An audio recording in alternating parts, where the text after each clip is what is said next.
সুপ্রভাত।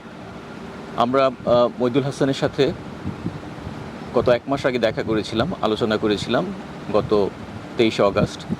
আজকে ২৭শে সেপ্টেম্বর আমরা আবার ওনার সাথে মিলিত হয়েছি শালনা অর্চার্ডে। আমরা একটু যদি বর্তমানের আরেকটু বিস্তৃত মানে শুধু দেশের ৫৬,০০০ বর্গমাইলের বাইরে যদি একটু দেখি, সেখানে কিন্তু খুব ইন্টারেস্টিং ঘটনা ঘটছে। আমরা যদি মণিপুরের ডেভেলপমেন্টগুলি দেখি, এদিকে আরাকানে কিছু ঘটছে, হ্যাঁ, বা বাংলাদেশ পাকিস্তান রিলেশনশিপ নিয়ে নতুন ধরনের ডিসকোর্স শুরু হয়েছে। তাহলে যে আমরা যারা যারা নন হিস্টোরিয়ান বা নন পলিটিক্সের বাইরের যারা, তারা কিন্তু এই ব্যাপারগুলো বোঝা শুরু করেছে অনেকখানি আপনার মূলধারা একাত্তর বই থেকে। সেখানে একটা বড় স্পেকট্রাম ধরে আপনি আলোচনা করেছেন এই জিও পলিটিক্স। বর্তমানে এই অবস্থায় আপনি বাংলাদেশকে কোন জায়গায় দেখছেন, এটা সামনে অদূর ভবিষ্যতে কোন দিকে যাবে, এটা যদি তাকে বলে নেন, তারপর আমরা আবার হিস্টোরিক্যাল ব্যাকড্রপটা আলোচনা করি। এখানে এটা অত্যন্ত একটা রেলেভেন্ট প্রশ্ন। জি, ভারত যেভাবে আমাদেরকে, ভারত সরকার বলা উচিত, কারণ ভারত বলতে আমি শুধু ভারত সরকার বোঝাই না। ভারতের একটা সমাজ আছে, ভারতের একটা অর্থনীতি আছে, ভারতের একটা সংস্কৃতি আছে। এগুলো সবগুলো আলাদা আলাদা এন্টিটি, কিন্তু ভারত সরকার এবং সরকার যেভাবে এখানে এক্সিকিউটেড হতো থ্রু ইটস সরকারের কূটনৈতিক প্রতিনিধিত্ব ছাড়াও যে গোপন যে সংস্থা তার ইন্টেলিজেন্সের থ্রুতে যে কার্যকর করত, ভারত কিন্তু তার যে সমস্যাগুলো, নিজস্ব জিওপলিটিক্যাল সমস্যাগুলো তার থ্রুতে মেনটেন করতে গিয়ে বাংলাদেশকে ইনভলভ করত প্রথম থেকেই। এর জিওপলিটিক্স যেটা, সেটা হচ্ছে তার এই যেটাকে বলা হয় উত্তর পূর্ব ভারতের, যেটা ৭২ সালে ইউফেমিস্টিক্যালি বলা হয় ৭ ভগিনীর, সেভেন সিস্টার। ২৩ থেকে এই সমস্যাগুলো এত জটিল যে এখানে এই জটিলতা মোদি ফেস করার মতো সাহস তার ছিল না। তারা একটা গোষ্ঠীকেই, যারা হিন্দু তাদেরকে সাপোর্ট করতো, আর অন্য গোষ্ঠী যারা খ্রিশ্চান ছিল তাদেরকে সাপোর্ট করতো না। ফলে ওটা একটা খুব জটিল অবস্থা হয়ে আছে এবং ছিল, এবং সেটা এমন একটা জায়গায় পৌঁছালো যে মনে হয় যে বোধহয় তাদের একটা আর্ম ইন্টারভেনশনের দিকে যেতে হবে। এবং সেটা ঘটছিল এমন একটা সময়ে, মোবিলাইজেশন। আমি খেয়াল করছিলাম যে ওদের পার্লামেন্টে ডিবেটগুলো, নতুন পার্লামেন্টের ইলেকশনের পরপরই যে ডিবেটগুলো আসছে, তাতে এই কথাগুলো উঠছে সবে। এরকম সময় আমাদের এটাও ফ্লেয়ার আপ করছে। তারপরে তাদের নিশ্চয়ই বড় মোবিলাইজেশনের দরকার ছিল এটাকে কন্ট্রোল করা, যদি এটাকে মিলিটারি কন্ট্রোল করতে। এটা আমার অবজারভেশন বলছে, এটা আমার টেন্টেটিভ অবজারভেশন। আমি এটা এখন বলতে পারিনি যে এটাই হচ্ছিল। তো বোধহয় এমন একটা জায়গায় ছিল যে তাদের একটা বিরাট সরবরাহের ব্যবস্থার জন্য প্রয়োজন হয়ে পড়েছিল। সেইরকম সময়ে তাদের জন্য একটা বড় আয়োজন বোধহয়, এটা আমার ধারণা যে একটা তাদের সহজ কাজ ছিল এই মণিপুর যাওয়ার রাস্তাটা কিন্তু এই নতুন পদ্মা ব্রিজের উপর দিয়ে, তার উপর দিয়ে গুডস ট্রেন দিয়ে ত্রিপুরা পর্যন্ত নিয়ে গিয়ে ত্রিপুরা লাগোয়া হলো মণিপুর। এইটাই হচ্ছে একমাত্র। এবং একটা থিওরি বরাবরই ছিল, এখনও আছে, যে এই যে রেলপথ যেটা পদ্মার উপর দিয়ে, ব্রিজের উপর দিয়ে করা হয়েছে, এটা কিন্তু কোনো ইকোনমিক গ্রাউন্ডে এটা জাস্টিফাইড না। এত খরচ তার, এবং অনেক বেশি সাবসিডি দিতে হবে। এটা একমাত্র যাদের উপকার হয় সেটা হচ্ছে ভারতের, তাদের সৈন্য এবং জিনিসপত্র নিয়ে যাওয়া, নিয়ে আসার সরঞ্জাম, এবং যেটা গোটা নর্থ ইস্টেই এমন একটা সমস্যা দাঁড়িয়েছে। এখানে মণিপুর আর তার উপরে অরুণাচল প্রদেশে চীন আরও অনেক ভেতরে ঢুকে যাওয়াতে, যে এই রকম সময়ে হঠাৎ ফ্লেয়ার আপ যেটা হলো বাংলাদেশে, তার ফলে তারা যে ভাবতো যে হাসিনার সঙ্গে যেসব চুক্তি করেছিল, যে চুক্তিগুলো লিখিত অথবা অলিখিত, যেগুলো অধিকাংশে অপ্রকাশিত, যার কন্টেন্টস এখনও আমরা জানি না, সেগুলোর মধ্যে দিয়ে এগুলো যাওয়া আসার ব্যবস্থা ছিল, সেটা বন্ধ হয়ে যায়। এবং তার ফলেই ওই রকম একটা অ্যাব্রাপ্ট একটা কথা রাজনাথ ওদের যে ডিফেন্স মিনিস্টার তার মুখে শুনি, তার আর্মিকে বলে যে তোমরা খেয়াল রেখো আমাদের ফ্রন্টিয়ার এরকম অসুবিধা হচ্ছে, বাংলাদেশও যদি অসুবিধা করে আমরা সেটা শিক্ষা দেবো। এটা খুব অসাধারণ আনডিপ্লোম্যাটিক কথা, এই যে ভয় দেখাবার কথা, কিন্তু এটা পরিষ্কার এবং আউট অফ টার্ন কথা বলার লোকেরা নয়, এরা খুব সিজন পলিটিশিয়ান। কাজেই আমি ধরে নিয়েছিলাম যে একটা খুব বড় রকমের তাদের মোবিলাইজেশনটাকে এই বাংলাদেশের যে ঘটনা এবং অর্থাৎ হাসিনার বিরুদ্ধে যে অভ্যুদয় এবং তার পলায়ন এবং তার ফলে এই জায়গার উপরে যে নিয়ন্ত্রণ এটা হারাবার পরে ভারত যে অসুবিধায় পড়েছে এই ক্ষোভের বহিঃপ্রকাশ। এবং তারা এটা ভেবেছিল তাদের যত লোকজন রয়েছে আর্মির ভিতরে, আমি ভারতের কথা বলছি, ভারতের গোয়েন্দা বাহিনীর রয়ের লোকজন এত রয়েছে, একটু ওপেন সিক্রেট, এটা চলে আসছে কবে থেকে সেটা একটু বাদিয়ে বলবো, এত বড় লোক তাদের রয়েছে পলিটিশিয়ানদের মধ্যে, আওয়ামী লীগের মধ্যে, আওয়ামী লীগের ক্যাডারদের মধ্যে, কী বলে সেক্রেটারিয়েটের ভেতরে, সর্বস্তরের সমাজের। ওই একটা ওপেন সিক্রেট বলা হয় রয়ের লোক এটা বলবে, অথবা এটা কি ভিউ নেয়, অর্থাৎ তাদের লোকজনের এত সংখ্যা, তারা ভেবেছে আমাদের পক্ষে এগুলো কোনো সামাল দেওয়া সম্ভব নয়, সেই জন্য তারা খুব একটা বোল্ড স্ট্যান্ড নিয়েছে, এটা কোনো কিছু নয়। কিন্তু এই ছাত্রদের আন্দোলন এরকম একটা টার্ন দিল যে এই লোকগুলো সমস্ত ডিফেন্সে চলে গেল, ডিজারেতে চলে গেল। আর্ম ফোর্সেসের কথা বলছি, আর্ম ফোর্সেসের সেই ওয়াকারুজ্জামান আর young officers major and below তারা এবং এইদিকের ছাত্রদের যে আন্দোলন, এই মিলে এমন একটা অবস্থার সৃষ্টি করলো যে হাসিনা তার থেকে পালিয়ে গেল। এবং এই পালিয়ে যাওয়ার ফলে তাদের সমস্ত অ্যারেঞ্জমেন্টটা ওয়াজ ইন ডিজায়ারি। এবং এর ফলে ভারত গত 15 বছর তো বটেই, গত 50 বছরে এদেশে যেভাবে ইনভেস্ট করেছে, যেভাবে এই সমাজটাকে সরকারটাকে গঠন করেছে, তাদের এই জিও পলিটিক্সটাকে, তাদের নর্থ ইস্টের সমস্যাটাকে, সেই সেভেন সিস্টার্সের দ্বন্দ্বটাকে মোকাবেলা করার জন্য সেইটার কিন্তু তারা হারিয়ে ফেলেছে। তাদের একটা রাস্তা আমরা শুধু পপুলারলি জানি, যে তাদের এক শিলিগুড়ি নেক এই দিয়ে না গেলে পরে তাদের হয় না, সরু জায়গা, ওই রেল লাইন দিয়ে যাওয়া, সেখানে ট্যাঙ্কও যেতে পারে না। কাজে এদের একটা খুব দরকার আমাদের, সেটা রংপুরের ভেতর দিয়েই হোক, আর অধুনাকালে এই পদ্মা ব্রিজের ওপর দিয়ে রেল লাইন দিয়ে ত্রিপুরা হয়ে, কুমিল্লা ত্রিপুরা হয়ে মণিপুর যেই হোক, এইভাবে একটা নতুন ইনফ্রাস্ট্রাকচার তাদের গড়ে তুলেছে। এবং শুধু তাই না, যেটা ওপেনলি তারা কিছুটা ভয় দেখাবার জন্যই বলতো যে আমাদের যেরকম শিলিগুড়ি নেকের ভয় একটা আছে, তোমাদেরও কিন্তু একটা ফেরির একটা নেক আছে, সেই সরু জায়গা, সেটা ওরকম 25 কিলোমিটারের মতো পথ, সেই জায়গাটুকু একটা রাস্তা, দুটো সেতু, একটা রেল লাইন, এটাকে অতিক্রম করলে চট্টগ্রামটা বিচ্ছিন্ন করে দেওয়া যায় বাংলাদেশ থেকে।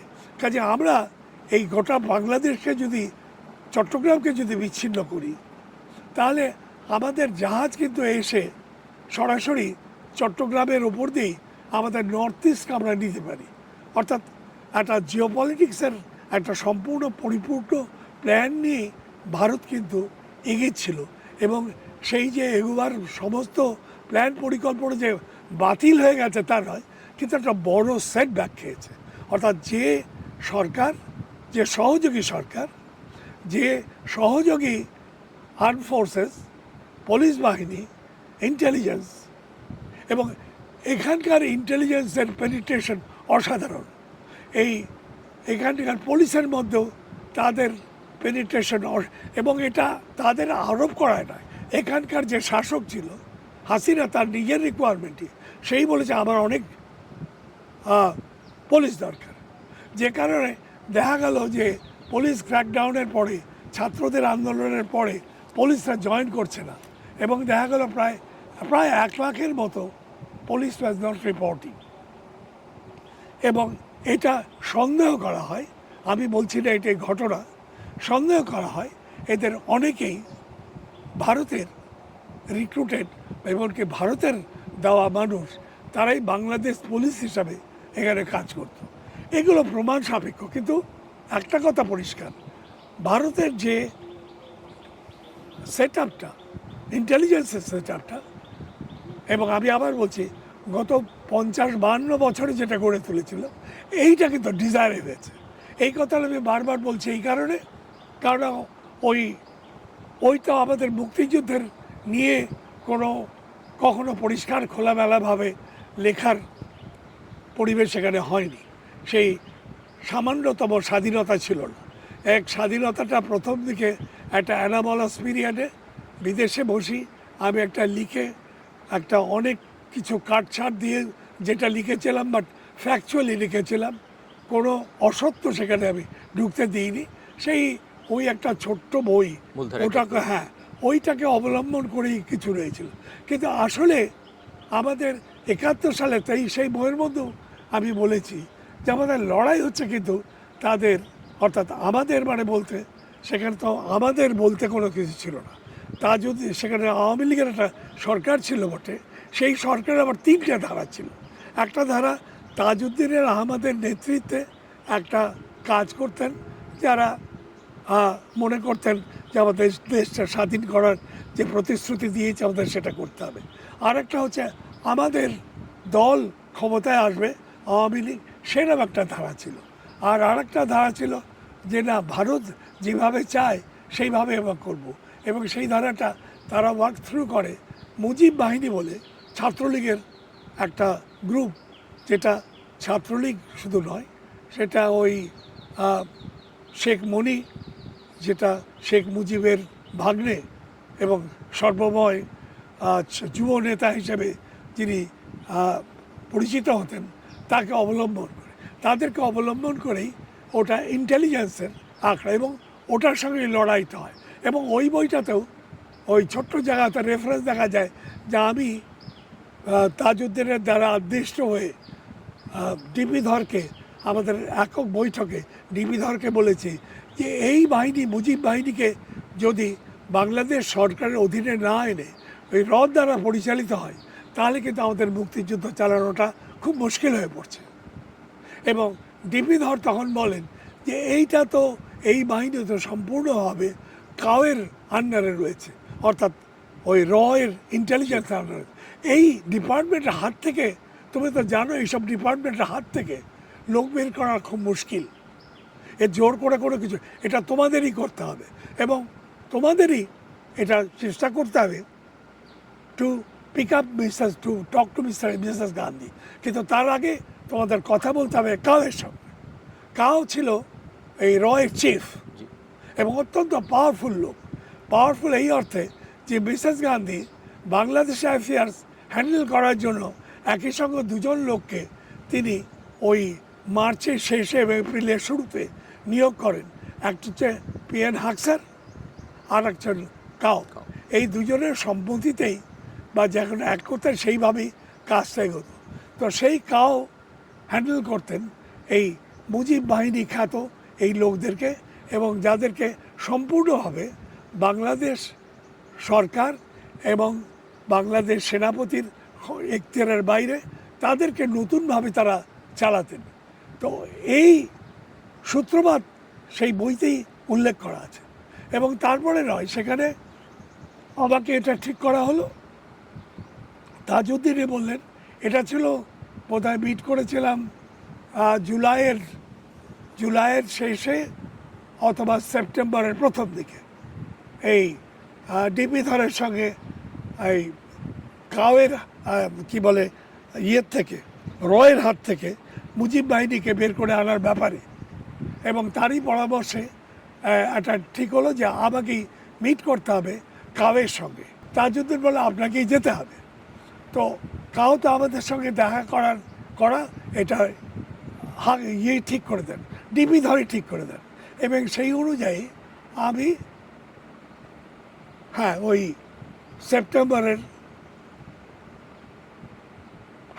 সেপ্টেম্বরের মাঝামাঝি 3rd উইকে I went I met R N cow.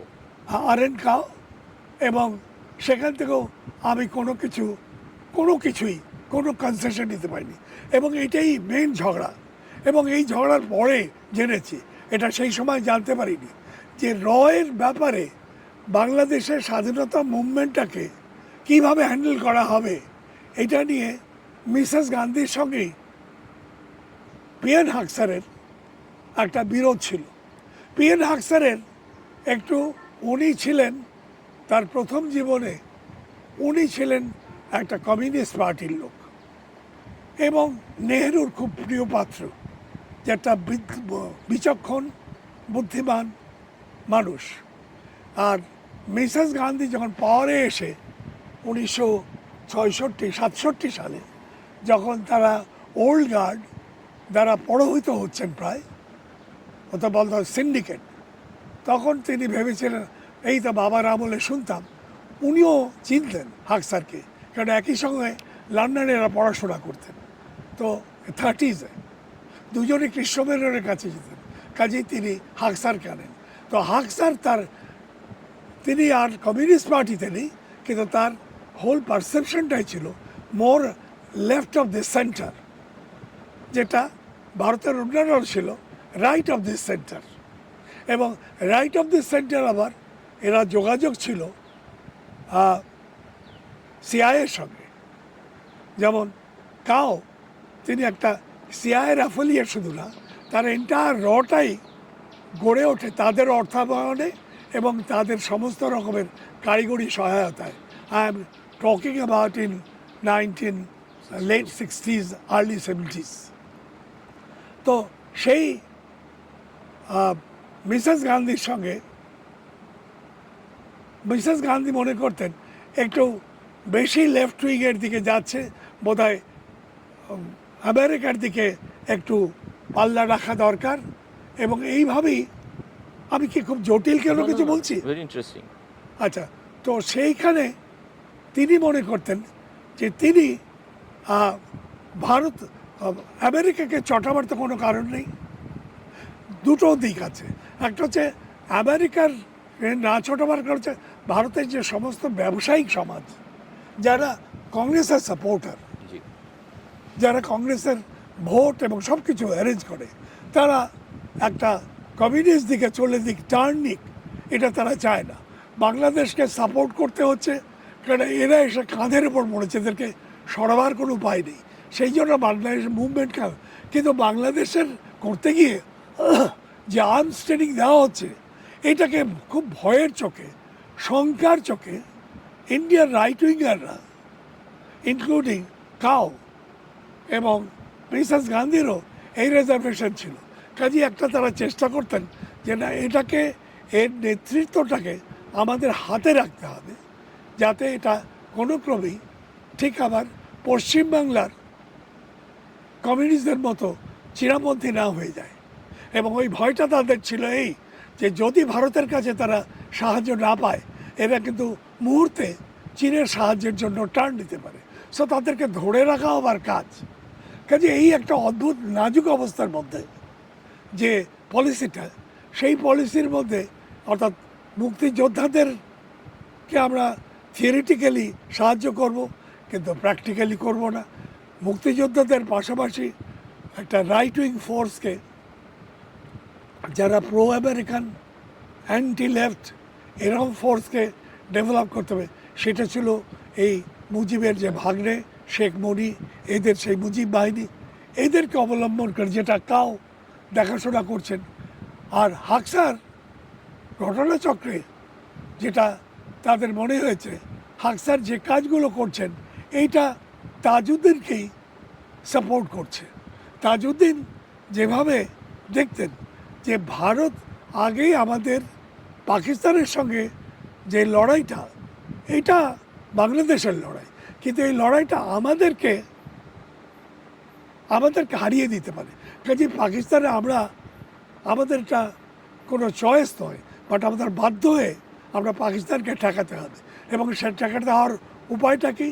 উপায়টা হলো যে তার যে লজিস্টিক্স, এবং তার লজিস্টিক্স তো মোস্টলি সি বোর্ন, সমুদ্র দিয়ে আসতো আর আকাশ দিয়ে আসতো। আকাশ দিয়ে আসাটা ভারতের উপর দিয়ে অথবা সিলন হয়ে ঘুরে এক্সপেন্সিভ, আর সি বাউন্ড হওয়ার জন্য হাকসার সেই জন্য একটা ভায়া মিডিয়া বের করেন, সেটা মিসেস গান্ধীর সম্মতি নেই। এবং তাজউদ্দিন এই প্রতিশ্রুতি যে কাউকে তাজউদ্দিন বলতে পারবে না আওয়ামী লীগের, এই প্রতিশ্রুতি আদায় করে এটা হ্যাঁ মে মাসে এই প্রতিশ্রুতি আদায় করে যে কাউকে বলতে পারবে না, বলে যে আমরা রিক্রুট করে ট্রেন আপ করে দেবো নেভাল কমান্ডো। এবং তাদের কাজ হচ্ছে যে সমস্ত নৌবন্দরগুলোকে অকার্য করে ফেলা, সমস্ত মানে চট্টগ্রাম আর চালনা এবং নৌকো জাহাজগুলো ডুবে দেওয়া। তো সেটা ভারত সরকারকে হাকসার বোঝালেন, এটাই ওর মেধা। এটা পরবর্তীকালে আমি গবেষণা করতে গিয়ে বুঝেছি যে ভারত সরকারকে বুঝিয়েছে যে ওদের আমরা যদি কমিউনিকেশন তার লজিস্টিক্স সিবর্ন লজিস্টিক্স না ব্যাহত করতে পারি তাহলে কিন্তু আমাদের বিপদ আছে, তারাই আমাদেরকে মেরে ফেলবে। সো কাজে ওটাকে করতে হলে পরে এই বাংলাদেশের লোকদেরকে আমাদের আন্ডারে ট্রেন আপ করে এদের দিয়ে করতে হবে নেভাল কমান্ডো। এবং যেহেতু বাংলাদেশের মধ্যে এত বিভাজন, একমাত্র তাজউদ্দিনের পেটেই কথা থাকে, তাকে দিয়ে এবং তিনি আবার ওসমানীকে সঙ্গে নিয়ে, ওসমানী আবার খন্দকার একে খন্দকার সঙ্গে নিয়ে, ওর সম্পর্কে পরে বলবো কারণ উনি এখনো জীবিত এবং ও অকার্য করে রেখেছে এই সরকার, হাসিনার সরকার, সেটা বলবো, এটা আমাকে পরে যে প্রশ্ন করো। আচ্ছা, তো উনি একটা প্রোগ্রাম ইনিশিয়েট করে দিয়েছেন, আর তিনি এটাও ঠিক করেছেন যে না ভারতকে ইয়েকে আমেরিকা সরকারকে সবচেয়ে বলা যে না আমরা তোমাদের পক্ষে আছে, তুমি একটা মিটমাট করে দাও পাকিস্তানের সঙ্গে। উনি লোক পাঠিয়েছেন ওর যে ফরেন মিনিস্টার, তাকে ফরেন মিনিস্টার সেখানে গেছে এবং সেখানে গিয়ে প্রেসিডেন্ট নিক্সন এবং কিসিঞ্জারকে এদের শরণ সিং সে বলেছে যে তুমি যা ঠিক করবে সেইভাবেই মিটমাট করে দাও, আমরা অন্যান্য জিনিস এগুলো কিছু না, এগুলো আমাদের বাধ্য হয়ে করতে হচ্ছে।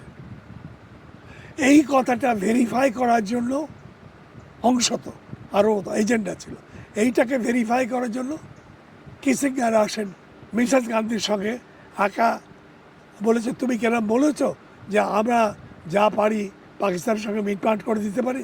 মিসেস গান্ধী আলাদাভাবে তার সঙ্গে 10-15 মিনিটের দেখা হয়, তিনি বলেন হ্যাঁ। এটা কি স্যার কোথাও ডিক্লাসিফাইড আছে তথ্য? হ্যাঁ, এগুলো কিছু কিছু আছে। আচ্ছা, তখন এই সময় অর্থাৎ ওই ফার্স্ট উইক অফ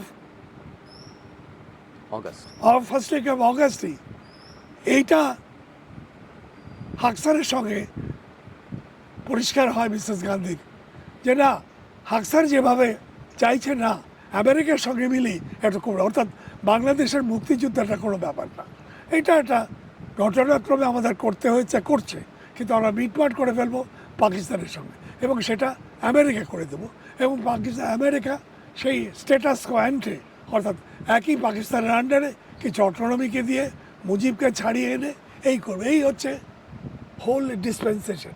এইটা দেখে তখন হাকসার বলেন যে আমার তো 58 বছর বয়স হয়ে গেছে, আমার ইয়েতে যাওয়ার কথা।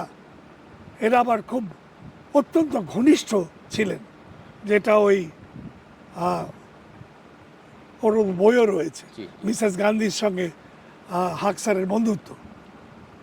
তিনি এইভাবেই ওখান থেকে চিঠি দিয়ে বাংলাদেশ অ্যাফেয়ার এবং তার যে সচিব সেই পদ থেকে ইস্তফা দিয়ে বসে আছেন। ঠিক সেই সময় কিসিঞ্জার এসছে ভেরিফাই করার জন্য। কিসিঞ্জার ভাবছেন যে এই লোকই তো চাণক্য, এই তো সব জানে, আর চাণক্য যে পদত্যাগ করেছেন সেটা বলতে পারছেন না, আর আমরাও যে কোনো রকমের পরিবর্তন হয়েছে এটা আমরা জানি, এগুলো জেনেছি আমরা অনেক পরে। এটা আমরা জেনেছি এসব কথাগুলো যখন আমেরিকানরা ক্লাসিফাইড করে ওই জানুয়ারি 2000 জানুয়ারি 2000-এ। আচ্ছা। তখন আমেরিকার সেই সমস্ত কংগ্রেশনাল রেকর্ডস থেকে এই সমস্ত টানাপোড়েনের ব্যাপারগুলো কী কী আলাপ হয়েছিল, কেন এটা জানতে হলো, উনি হাকসার রিজাইন করে বসে থাকলেন। এবং হাকসার তখন আর ব্যাপারগুলো বলি, আমি এই টাইমটা বলি তাহলে কমপ্লেক্সিটিটা বুঝতে সুবিধা হবে, কেননা কীভাবে ইন্ডিয়ান ইন্টেলিজেন্স ফোর্স কীরমভাবে পূর্ণ মাত্রায় ঢুকলো এটা বুঝতে হবে। ইন্ডিয়ান ইন্টেলিজেন্স ফোর্স পুরোপুরি তারা আদিষ্ট হয়ে মুজিব বাহিনীকে সেইভাবে গড়ে তুলছেন। আর এফএফকে কিছু ট্রেন আপ হয়ে বেরিয়েছে বোধ হয় 3-4টে ব্যাচ, অর্থাৎ কিন্তু তাদের হাতে অস্ত্র দেওয়া হচ্ছে না। তাদের নিয়ে হচ্ছে আমাদের এমন অস্ত্র দিতে পারি না যেটা ধরা পড়লে পারে আমাদের সেই ইউএনের কাছে গিয়ে পাকিস্তান দেখাবে যে ওরা সাপ্লাই করছে। অ্যাজ এ মেম্বার কান্ট্রি আমরা সেটা পারি না, আমাদেরকে ইউএন তাহলে আমাদেরকে স্যাংশন দেবে। সো কাজেই সেই যুক্তিতে যারা পাশ হয়ে বেরিয়েছে ট্রেনিংয়ে তাদেরকেও বের করা হচ্ছে না। সো উই আর এটা ফ্লাক্স। এবং সেরকম অবস্থাতে এইদিকে মুজিব বাহিনী কেড়ে নিচ্ছে অস্ত্র যারা ট্রেন আপ হয়েছে তাদের কাছে, এবং তাদেরকে বলছে লয়্যালটি চেঞ্জ করো মুজিব বাহিনীর কাছে। এবং সেই জন্যই তাজউদ্দিন আমাকে বলেছে যখন প্রথমবার এসছেন ডিপি ধর, তাজউদ্দিন বলছে এইটা তার কাছ থেকে প্রকার বের করেন যে তারা এই যে আর্মস দিচ্ছে মুজিব বাহিনীর নামে, এটা বন্ধ করতে হবে। এটা না হলে আমরা এফএফদের ট্রেনিং করতে পারবো না, কারণ ওরা আমাদের এফএফদের কাছ থেকে যেটুকু আমাদের নিজেদের অস্ত্র ছিল সেটাও তারা কেড়ে নিয়ে যাচ্ছে। সো দ্যাটস ওয়াই এই September first week is so important. আমি সেপ্টেম্বরের 16-17 তারিখের দিকে কাওয়ের সঙ্গে আমাকে পাঠালেন, এবং অ্যাজ এক্সপেক্টেড এর আগেও একবার কায়ের সঙ্গে আবার দেখা হয়েছিল, সেটা মিস্টার হাকসার আমায় নিয়ে গেছিলেন। অনেক দূর সরে এসেছি কথা থেকে। আসলে এই জুলাই অগাস্ট মাস সেপ্টেম্বর মাস অবধি অত্যন্ত ঘটনাবহুল। আমি বলতে শুরু করেছিলাম যে কিভাবে মুক্তিযুদ্ধের মধ্যেও ভারতের গোয়েন্দা বাহিনী তারা একটা বিশেষ উদ্যোগ নিয়ে মুজিব বাহিনীকে গড়ে তুলছিল, কিছুটা ইন্টেলিজেন্স অ্যাক্টিভিটিস, এবং বেসিক্যালি তার ড্রাইভটা হচ্ছে তাদের মত অনুযায়ী তারা কাজ করবে। অর্থাৎ আমাদের যেরকমভাবে সরকারের যেটা বিঘোষিত নীতি ছিল মুক্তিযুদ্ধ করা, সেটা তাদের ছিল না। তারা ভারতের যে ট্যাকটিক্যাল রিকোয়ারমেন্ট সেই অনুমতে তারা মুভ করবে। তো কাজেই এইরা শুরু করে যখন তারা দেখলো যে হাকসার সেই জুলাই মাসে করে চলে গেলেন, তখন তাদের খুব উৎপাত বেড়ে গেল মুজিব বাহিনীর, খুব আর্মস স্ট্যাচিং শুরু হলো। এবং তাজউদ্দিন সেটাই বললেন যে এটা আর পারা যাচ্ছে না, আমাদের তো এরা ডিমোরালাইজড হয়ে যাচ্ছে। এবং ওরা এসে বলছে যে তোদেরকে, আমাদের চিফ হলো ইন্ডিয়ার ইন্টেলিজেন্সের চিফ তোমাদের তো কেউ নেই, আমরাই টিকবো, আমরা এই মিসেস গান্ধী আমাদের চাই, সুতরাং তোমাদের যেটুকু আর্মস আছে নিয়ে জয়েন করো। তো এই অবস্থাটা চলতে থাকে জুলাই থেকে শুরু, সেপ্টেম্বর অক্টোবর এটা প্রচণ্ড ফ্লেয়ার আপ করে। এবং তখন আওয়ামী লীগের তরফ থেকে তারা মোবিলাইজ করে যে আওয়ামী লীগের মধ্যে আরও 2টো কম্পোনেন্ট ছিল, তারা তাজউদ্দিনের বিরুদ্ধে তারা অনাস্থা প্রস্তাব এখানে আনবে।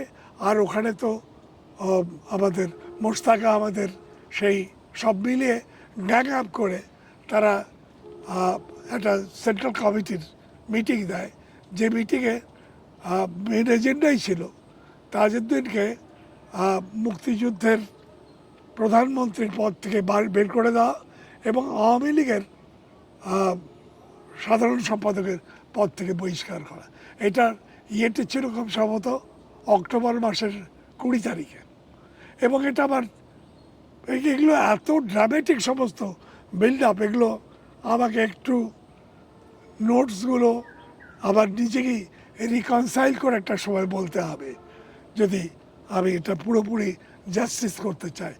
এটা এমন একটা পর্যায়ে পড়েছিল যে এক সময় তাজউদ্দিন সাহেবের উপস্থিতিতে ওখানকার কলকাতার বিএসএফ এর হেডকোয়ার্টার্সে, যেটার অ্যাডজাসেন্ট টু 8 থিয়েটার রোড ছিল, আমাদের যে সরকারের যে দফতর, প্রবাসী সরকারের দফতর, তার সঙ্গে লাগোয়া ছিল এইটা। সেইখানে তাজউদ্দিন এলেন, মানে ডিপি ধর এলেন দিল্লি থেকে। আমাকে খবর দেওয়া হলো, আমি জয়েন করলাম। সেখানে গিয়ে দেখি সেখানে তাজউদ্দিনও তখন গেছেন, আমরা জাস্ট 3 জনে। তো অবস্থাটা এমন 20 তারিখের আগে, তার আগে উনি আমাকে বলছেন, এটা অক্টোবর মাসের 15 তারিখের দিকে, এটা আমার নোট দেখে বলতে, বাট অ্যারাউন্ড 15, কারণ 20th অফ অক্টোবরে এই মিটিং ডাকা হয়েছিল। তখন তিনি আমাকে ডিপি ধর বলে বসেন যে তুমি কেন এর মতো একটা লোককে আমাকে দেখিয়ে বলছেন যে তোমার মন্ত্রিসভাতে দিচ্ছ না। তাজউদ্দিন প্রশ্ন করেন অ্যাজ হোয়াট? উনি বললেন পাবলিসিটি। তোমরা কি চাও সেটি তো পরিষ্কার না, তোমাদের নামে এত অপপ্রচার হয়, তারও জবাব তোমরা দিতে পারো না। বলতে আমি থেমে বললাম যে প্রথমত তুমি যে এটা বলতে চাচ্ছ আমি বুঝতে পারছি কেন এটা বলছো। অর্থাৎ ক্যাবিনেটের মধ্যে তাজউদ্দিনের যে রিকোয়ারমেন্ট পলিসির, মানে মুক্তিযুদ্ধের কেন রিকোয়ারমেন্ট, সেটাকে প্রজেক্ট করার মতো লোক নেই। উনি চাচ্ছেন অফিসিয়ালি সেইখানে আমাকে যদি মন্ত্রিসভার সদস্য করে নেন, তাহলে তো বলতে আমি সেখানে থাকতে দিলাম যে তুমি এই কাজটা যে তোমরা যে ভাবছো এই কথা, এটা বলে তাজউদ্দিনের হাতকে আরও দুর্বল করবে। কারণ ওর বিরুদ্ধে চার্জ হচ্ছে যে তিনি বিভিন্ন জায়গায় যারা আওয়ামী লীগের না তাদেরকে তিনি সামনে নিয়ে বসাচ্ছেন। তো কাজে তার পতনটা, তার যে অভিযোগটা আছে সেই অভিযোগের একটা হাতাহাতি প্রমাণ দেবে এবং কথাটা সেইখানে বাদ পড়ে যায়। এই রকম একটা অবস্থায়, এবং এইখানে বোধ হয় মিসেস ইন্দিরা গান্ধী একটা রোল প্লে করেছিলেন যখন তিনি তাদেরকে বললেন তোমরা কোনো কিছু করো না, আমি একটু বিদেশে যাচ্ছি, ফিরে আসি, এর একটা হবে। এই হলো তাজউদ্দিন সে বলে। কিন্তু ইত্যাবসারে তখন আমরা বললাম যে হাকসারের দিকে সত্যি সত্যি চলে গেলেন। হাফসার জুলাইয়ের ফার্স্ট উইকে উনি 2 মাসের নোটিশ দিয়েছিলেন, আগস্ট সেপ্টেম্বর, হ্যাঁ সেপ্টেম্বরের প্রথমে উনি চলে গেলেন। অর্থাৎ মিসেস গান্ধী যে 2 জন লোকের পরামর্শ নিয়ে কাজ করতেন, তাদের মধ্যে যিনি শক্তিধর ছিলেন, রাজনৈতিকভাবে অনেক বিচক্ষণ ছিলেন এবং সিনিয়র ছিলেন, সেই হাকসার চলে গেলেন। তাহলে কে রইল? সর্বশেষ রইল কাউ। হাকসারের জায়গায় নয়, কিন্তু বাংলাদেশের চার্জে হ্যান্ডেল করার জন্য মিসেস গান্ধী ডিপি ধরকে লাগালেন। ডিপি ধর চেষ্টা করেছেন যেমন ওই মিটিং করা কাদের সঙ্গে চেষ্টা করেছেন, কিন্তু ক্লিয়ারলি ইট ওয়াজ এ লুজিং ব্যাটেল। তাজউদ্দিনকে তারা বের করতে দেননি এবং সেখানে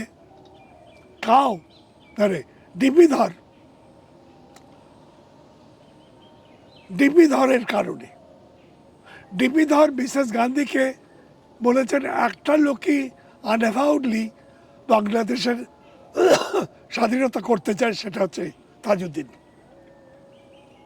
এটা তাজউদ্দিন সম্পর্কে অন্যান্য এজেন্সিস যা রয়েছে, তাদের মিলিটারি এজেন্সিস এবং সিভিল এজেন্সিস বাদে এই একই কথা বলতো যে এই লোকটা কমপ্লিটলি ডেডিকেটেড। তো ডিপি ধর মিসেস গান্ধীকে বলেছেন একে যদি সরিয়ে দাও তাহলে কিন্তু বাংলাদেশের স্বাধীনতা করার পক্ষের কোনো শক্তি আর এর মধ্যে থাকবে না। তো এটা তো তাকে বাঁচালো, কিন্তু অলরেডি তাজউদ্দিনকে খেলে যেতে হতে ব্যাকফুটে থেকেই। এই করে করেই যুদ্ধ হলো, যুদ্ধের পরেই হলো। তারপর হচ্ছে গেম শুরু হলো অন্য, যে গেমটা মিসেস গান্ধীরও ক্ষমতার বাইরে।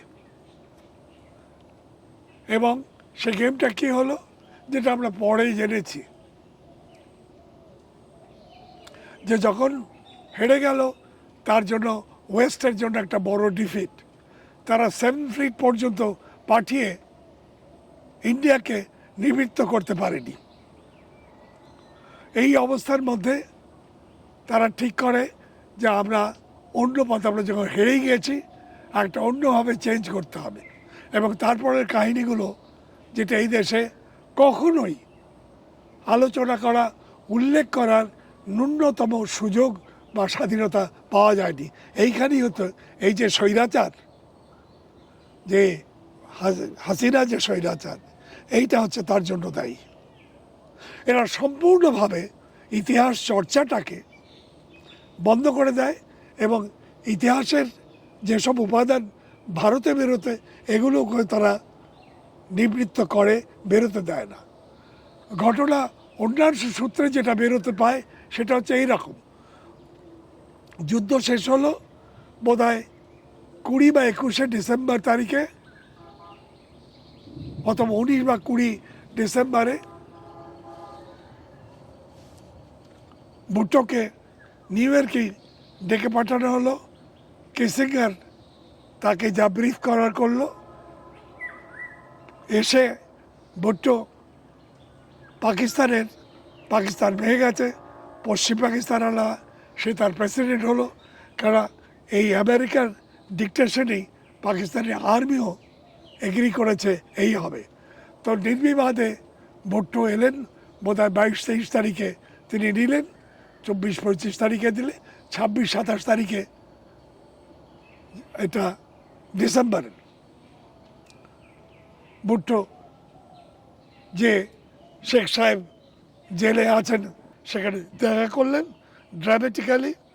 এবং মুজিব তার কিছুই জানেন না, কেন কোনো রকমের কমিউনিকেশনই তার কাছে পৌঁছাতো না।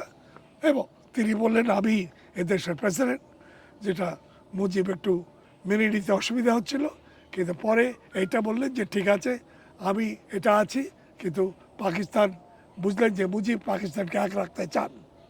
বললেন যে আমি থাকলে কখনোই এদেরকে মুক্তিযুদ্ধকে আমি এতদূর বাড়তে দিতাম না, আমি আটকাতে পারতাম, এখনো আমি আনতে পারি। তো ভুট্টো বলে যে ঠিক আছে। কোনো বইতে আছে এটা? হ্যাঁ, এটা পাকিস্তানের এই উর্দু বই, এগুলোই তো ওদের অনেক জিনিস আপলোড করাও আছে।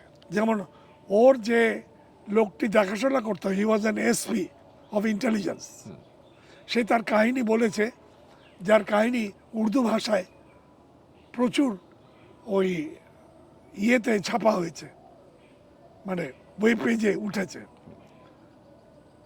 তো ভুট্টোকে আর কিছুটা ভুট্টোকে ছেড়ে দেওয়া, ছেড়ে দেওয়া হলো 7 তারিখে। 8 তারিখে চলে গেল লন্ডনে। ঠিক হলো লন্ডন হয়ে ফিরবে। আসল কথা হলো they set up an interview with Heath, the prime minister. সেখানে গিয়ে ঘটনাক্রমে মুজিব পেল তার বন্ধু মাস্কারেন হাস, পাকিস্তানের সেলিব্রেটেড করেসপন্ডেন্ট। তাকে উনি বললেন, মাস্কারেন হাসের বইতে লেখা আছে যে বললো আমি একটা কাজ করে এসছি, আমি কনফেডারেশন তাদের মানিয়ে নিয়ে এসছি, আমি ইয়ে করবো। মাস্কারেন হাস তার বইতে উল্লেখ করেছে যে তুমি কি পাগল, তুমি কি জানো না কি হয়েছে? তো বলে কি? বলে তারা এত লোক মেরেছে, তুমি যদি এই কথা বলতে তোমাকে লিঞ্চ করবে, এত লোক মেরেছে। এই Mujib immediately change his story. ওখানে ভুট্টোকে বলেছিলেন যে আমি এটা করব, কিন্তু তো আমি এখান থেকে তো আর কনফেডারেশন স্কিম দিতে পারি না, আমি আমার লোকের সঙ্গে আলাপ করে ঢাকাতে তারপর তোমাকে জানাবো। তার ইয়েটাই চেঞ্জ হয়ে যায়। তারপর হিতের সঙ্গে যে কথা বললো, হিত বললো তুমি যা করতে যা করো, আগে তোমার হাতে পাওয়ার তুমি নাও, সম্পূর্ণ পাওয়ার। এবং যেটা কর্পোরেটিভ দাঁড়ায় সেটা হচ্ছে যে বোধহয় এটাও বলে যে তোমার পাওয়ার নিয়ে কোনো কিছু করার পরে উনি জানেন তাকে প্রধান হতে হবে। 2 নম্বর, তিনি বোধহয় এটাও হয় তাকে বলা হয়েছে, অথবা তিনি সিদ্ধান্ত যে ইন্ডিয়ান আর্মিকে তৎক্ষণাৎ বাংলাদেশ থেকে ফেরত পাঠিয়ে দিতে হবে। সো উনি প্রথমেই দিল্লিতে নেমেই মিসেস গান্ধীকে বললেন যে তোমরা শীঘ্রই ওখান থেকে সোলজার নিয়ে এসো। তিনি কোনো ব্যবস্থা আগাগোড়া জানেন না, এটা বুঝে গেলেন।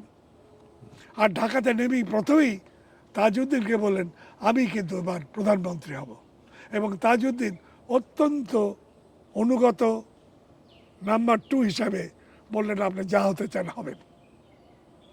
কারণ তাজউদ্দিন এই 10 মাস স্বাধীনতার পক্ষে কাজ করার পক্ষে ক্লান্ত নয়, সে এক্সস্টেড। কাজে মুজিব যদি নিয়ে চালাক, এই আওয়ামী লীগ এতগুলো খণ্ড বিখণ্ডওয়ালা আওয়ামী লীগ মতলববাজ লোকদের নিয়ে চলা তার পক্ষে সম্ভব না। মুজিব কাজী সেটা করলেন, আর তার কথা হলো ভারত থেকে সোলজার নিয়ে যেতে হবে, সেটা তো বলে এসছেন। কিন্তু যখন কাজ শুরু করলেন, নেমেই দেখেন তার প্রধান সমস্যা সেখানে হচ্ছে যে প্রচুর লোক আর্মস যারা ট্রেন্ড হয়ে এসছে, তাদের মধ্যেই ভালো মন্দ উপাদানের লোকের মধ্যে তারা অ্যাটাক করছে, তারা আর্মস সারেন্ডার করতে রাজি নয়,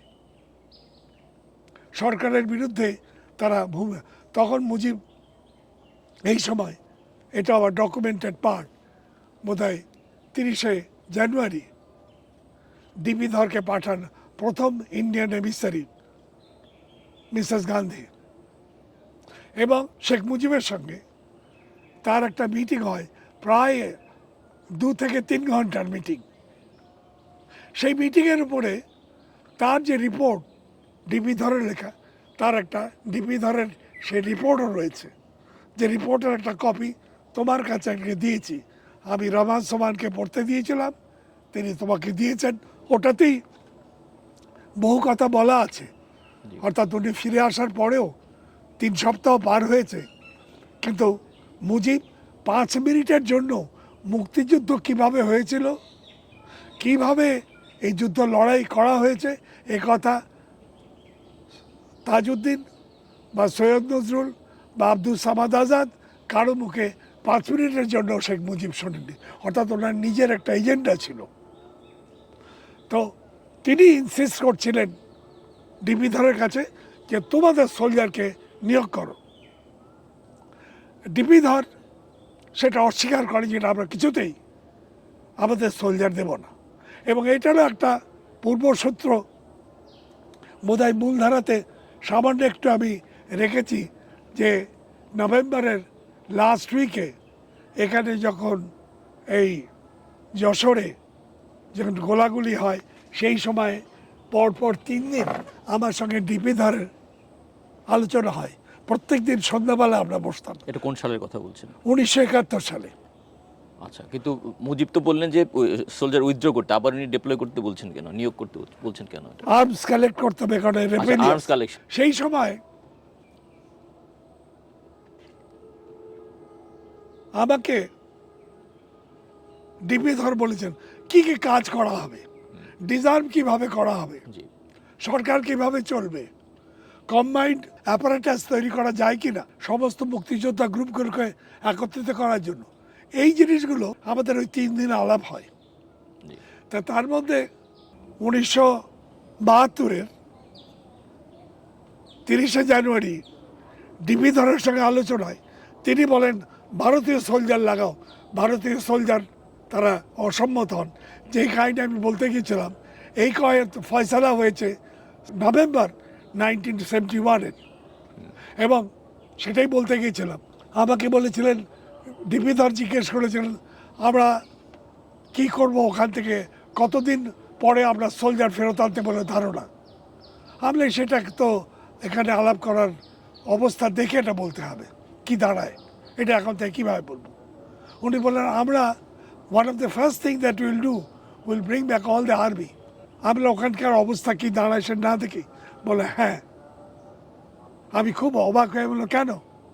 উনি আমায় বললেন তুমি বলো তো যে 1945 সালে সমস্ত ইস্টার্ন ইউরোপ মুক্ত করার পর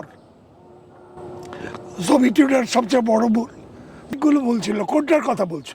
উনি বলছে ওরা তাদের ট্রুপস উইথড্র করে নিয়ে যায়, and that created animosity against Soviet Union. We don't want to commit the same mistake, same blunder. One of the first thing that we like to do, যে পাকিস্তান সারেন্ডার করার পর will hand over the power to you, to your government, and withdraw. এখানে একটা প্রশ্ন আসে যে ইদানিং অনেকেই বলছে যে একটা প্রবাসী সরকারের সাথে ভারতের একটা গোপন চুক্তি হয়েছিল এখানে। এই ব্যাপারগুলো তো এখন ওই যে আজমি সাহেবও এটা ওনার প্রেস কনফারেন্সে বললেন। এটি নিয়ে আমরা পরবর্তীতে ডিসকাশন করব ডিটেইলে। আপনি যদি এখানে কোনো না, এটা নিয়ে পরে আমরা আলাপ করতে পারি, কিন্তু এরকম কোনো রকমের গোপন, জি না এরকম কোনো চুক্তি নয়। এবং এটা তাজউদ্দিন পরিষ্কার করেছেন এখানে 1974-এ পার্লামেন্টে দাঁড়িয়ে। আচ্ছা, লিখিত অলিখিত কোনো রকমের চুক্তি আমি অথবা সৈয়দ নজরুল ইসলাম অথবা যৌগভাবে আমরা এটা করিনি। এই ক্যানারটা ছাড়িয়েছিল হুমায়ুন রশিদ চৌধুরী বলে একটা লোক ছিল, যেখানে প্রেসিডেন্ট এবং পরে আমাদের ইউনাইটেড নেশনসে পার্মানেন্ট রিপ্রেজেন্টেটিভ হয়ে গিয়েছিল। সেই লোকটি ছিল মুজিবের সমর্থক। সে পাকিস্তানকে সার্ভ করেছিল টিল আর্লি নভেম্বর 1971। সে পোস্টেড ছিল দিল্লিতে। তাকে বারবার চেষ্টা করা হয়েছিল ডিফেক্ট করানোর জন্য, তাকে ডিফেক্ট করানো যায়নি। সেই সিদ্ধান্ত অনুযায়ী শেখ মুজিবকে জানিয়েছে। শেখ মুজিব না জেনেই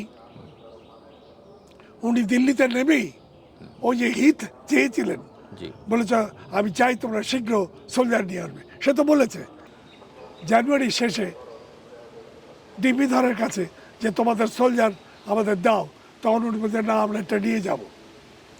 তখন উনি সিদ্ধান্ত নেন যে ওকে বাদ দেওয়া হবে।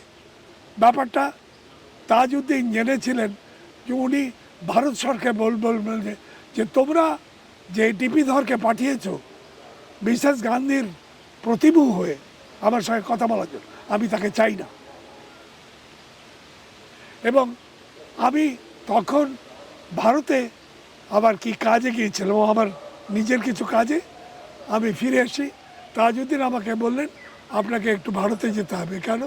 বললেন এটা ছিল জানুয়ারি মাসের লাস্ট উইকে 72 সালে। কেন?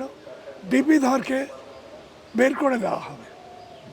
উনি চান না তাদের হয়ে মিসেস গান্ধীর হয়ে ইয়ে করুক। আমরা এতে আমাদের বলার কি আছে? আমি পরিষ্কার ভাষায় বলি, এটা তো আমাদের কিছু বলার নেই। মিসেস গান্ধী কাকে পাঠাবেন আর কাকে হলো শেখ মুজিবের সুবিধা হবে, সেটা তো তার সুবিধা। উনি বললেন যে এর বিরুদ্ধে অনেক অভিযোগ তুলে বলা হবে এই কথা, তাকে চট করে সরানো সম্ভব নয়। আমরা উই আর ভেরি ক্লোজ, উনি বলছেন। ডিপি আপনি আমরা তো একত্রেই কাজ করেছি, তা তার এত বড় একটা তার সম্পর্কে অভিযোগ আসবে, যার এত বড় একটা ক্ষতি হবে, এটা তো অন্য কিছু, তাকে সব জানিয়ে রাখা। আমি সম্মত হই, এবং আমি এটা সম্মত হই জানুয়ারি মাসের বোধহয় লাস্ট ডেতে। আমার মনে আছে আমি বিকেলবেলা নামি, এসে আমি জানি কোথায় আছে ডিপি আমি জানি না। আমি ফোন করি কলকাতার একটা নাম্বারে, কলকাতার ওর যে কাজিন ডিপি ধরে, তার নাম ছিল মনমোহন ধার। আমার কিন্তু এটা পুরনো স্মৃতি থেকে বলছি, জি জি ভুল হলে পরে সংশোধন। জি অফকোর্স। মনমোহন ধার কে আমি ডিপি পরিচয় করে দিয়েছিলেন বার দুয়েক। ওর বাড়ি ছিল আলিপুরে ফ্ল্যাটে, আর ব্রেথওয়ে ছিল খুব বড় একটা পাবলিক সেক্টর এন্টারপ্রাইজ, তার হেড। তা আমি মনমোহনকে ফোন করলাম যে মনমোহন ডিপি কোথায়? ও বললো তুমি কলকাতায়? বলে হ্যাঁ। বলে টক টু হিম, বলে একটু ফোন দিলেন। আমি বললাম আমি এইমাত্র এসছি বলা ঠিক না, আমাকে তাজউদ্দিন ভাই জোর করে পাঠিয়েছেন তোমার কাছে আসার জন্য। I came and I told him that I don't know the background, but most likely he would say to Mrs. Gandhi that he doesn't want you to be her representative. এটা তুমি কি করবে, ভারত সরকার কি করবে, বা আমরা কি চাই, এটা একটাও রিফ্লেক্ট করে না। বাট এটা তাজউদ্দিন মনে করেন as a friend he must want you.